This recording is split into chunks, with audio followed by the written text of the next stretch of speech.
Oh, that's interesting. I did not look that up as far as voicing the game break. At That would be some kind of point, interesting. at some point we started getting not just, first of all, the adding the bottom line to the game I always thought was a great addition, but then when they started doing the let's go to Reese in the studio, and Reese would tell you that number 5 Georgia Tech had beaten undefeated number 1 like Ohio. That was I don't remember a lot of that, so I mean that had to be just 13 and 14, I would guess. I think it was pretty. I think Reese didn't come on until 2012, the NCAA football 13. So I think he was Yeah. only in the last 2 games. But I could be corrected to get that out there. But so Thank you for that's a pretty I guess in depth and interesting sort of history at the play-by-play and the in-stadium announcers for NCAA football, the video game. I was a lot of interesting stuff I ended up digging into, and like a lot of tabs I did not think I'd have open on my screen. A lot of random stuff. What do you think the reason was that Brad Nessler was not only the voice of the game, but also set up as the anchor of game day in this game? I wonder why it is that Chris Fowler was never a part of it. The obvious answer would be he turned it down, but I wonder if it was a cost-saving measure by EA. I think that's a really good question, and I don't even think it's cost-saving. When I watch where there's a couple of years and versions of this game where it looks like EA put a lot of work into the game. Oh, of course, and, yeah. Like I mentioned in the first thing, what was it, 2000 and what was it, 98, the first NCAA football game. There was a lot of work put into that game. Yeah, 2002 I think was the next year where there was a lot, like it's a huge graphical overhaul, and there was a lot put into that game. That I think at some point, and this is just theory at this point, but it feels like to me watching sort of how the evolution goes, is that EA got comfortable with knowing how many people were going to buy the certain number of this game, and knowing that they could make some upgrades, but the investment in making another character or another feature in something that probably doesn't mean as much. Like, remember, Reese Davis, people may not even remember Reese Davis in a halftime show because they would just click through the halftime show because, right. It's not like they went to the studio for him and David Pollack. Like, David Pollack would just be like, look at that, 17 yards rushing. That's shitty. Actually, I would listen for that, to be honest. I was about to say, I would love if they just let him work blue. Yeah. This isn't really on TV. Look at this bullshit. It just feels like there were times where EA made a concerted effort to really invest in elements of the game. And that's why that's fair. Very confident, hopeful that because it's been so long since we have the game, that they're not just going to rest on their laurels with a lot of it and sort of give us, like, other than the us being happy that, we can't miss you unless you're gone kind of feeling, like, for us to really get something that's really kind of magnificent. No, that's a good point. And I mean, to your point about investment in the game, remember that you're not just talking about investing the time in creating another character. You also have to invest the time and the money to pay the people that have to be there for another recording session, that have to be there for a digital modeling session. And does it make sense to have Aaron, a sideline person, come back for 2 lines in a game max? Right. And you have to create the moments where that comes into the game. Right? Yeah. Like, so is that even enhance the value of the game that much to you? Decisions you got to make. I would be really interested to know, as ESPN got more and more invested in this thing and ESPN's presence grew more and more, I'd be interested to know what the deal was between them and EA Sports. Like, how much of this was EA telling ESPN, okay, if you want to be involved, we need you to record. Like, we'll write the lines, but we need you to do the recording session up in Bristol. Because it's not like ESPN didn't have the capability to do that. No, I have it in research for another episode that we're going to do. But there is a year in which they were essentially just sending lines to be recorded separately. Yep. And there's a year, and forgive me for not having the exact one on top of my head. We will have that in the episode we're talking about it, where they actually give up doing that. And they say, listen, let's bring Brad and Kirk into the same booth. And let's let them go off top of each other. And I'm pretty sure in the article it mentioned just them two. So we're looking at one of the later versions of the game, where they said, all right, let's just do some ad lib. Let them work a little bit. I'd like to say blue, but not really. But let's sort of, I would love to hear some of the editing stuff like on the floor that's just like, all right, I guess we can't say, fuck right here, but all right. But there were moments like that. Sir, Brad won't stop saying titties. Oh man, can you imagine like what would be on the cutting room floor if Brent Musburger, was allowed to just cut some lines? It's like, I know you guys aren't going to keep this, Delightful. But it's a really fascinating history of audio in this game. I mean, like I said, when the announcers sort of feel like they got their voice, and it's interesting. You listed some of the first Brad, Kirk, and Lee. Brad sounds great, like he's just doing the play-by-play. But it gets a lot smoother as the years go by. Like it like you sort of feel like Brad or Kirk and Lee early on are like, staring in a mirror, sort of saying things. Like, hopefully you splice it together all right. I mean, it early on, it feels like what it was, right? It feels like there is a bank of about 9 sayings that we go through. And look, towards the end of the game, it's not like that was crazy different. I mean, how many times did you hear Kirk Herbstreit go, that saying, get out your keys because we're on a drive? And, I mean, you thought to yourself, no, I've never heard that saying before. But like it is. You taught me this. You introduced this to me just now. Yes. This is something that you heard a lot is because your father was a football coach, not because the rest of us use this in everyday conversation. No, I mean, look, the AI was never overly sophisticated in terms of calling the game, but certainly it felt like as you got as the years went along, technology got better. You felt like you were listening to guys call a game, not, like a Teddy Ruxpin doll of these are the 5 sayings that it has. Right. And, breaking news, Teddy Ruxpin will be the voice of the next game. Dude, is that fact? You got that? Yeah, that's my understanding, yes. Dude, that is, why didn't you lead with that? You're such a sorry. Man, like if we didn't accidentally bump into Teddy Ruxpin talk, we would have never gotten this out of you. I am like, did you see that story a couple of weeks ago about Shams Charania talking about he had to sit on the Rudy Gobert COVID diagnosis for 90 minutes? I'm like that. Like it was killing me to get it out there.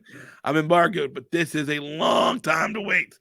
And I'm probably going to send it at 89 minutes, to be honest with you. That's right. So, all right. Well, that's going to do it for us. Another fun episode here for episode 8. Remember, we are on YouTube. If you're just listening right now and you can't see us, and if you're seeing us and you can't hear us, well, then I don't know how to do a Braille podcast. But you can get us on just your phone just to listen wherever you want on the drives too and on the workout as well by finding us in all the places that they actually do podcasts as well.